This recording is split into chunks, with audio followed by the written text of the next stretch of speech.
I'm sorry kung nasigawan kita kanina. You can't blame me.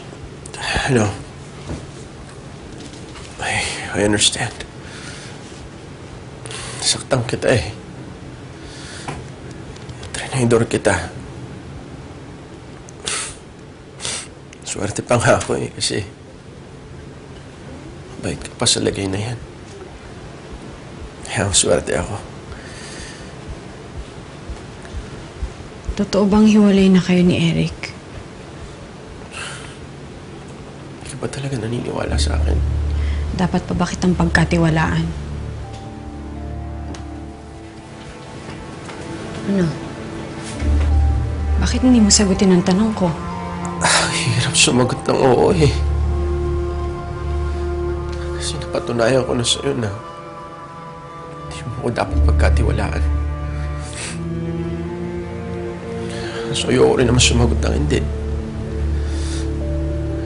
Kasi gusto kong pagkatiwalaan mo ulit ako. How? Paano ako magtitiwala ulit kung yung mga simpleng tanong ko hindi mo sinasagot? I still deserve an explanation, Vincent. At hindi ako titigil hanggat hindi mo kinikwento ng buo ang mga nangyari sa inyo ng baklang yun. Di pa ba sapat sa'yo na napahiya na nga ako sa'yo eh? Kailangan ba talagang lalo pa akong mapahiya sa sarili ko at sa'yo? Ali, let's just forget about this whole thing. Nako na naman ako sa'yo eh. Hindi na ako uulit.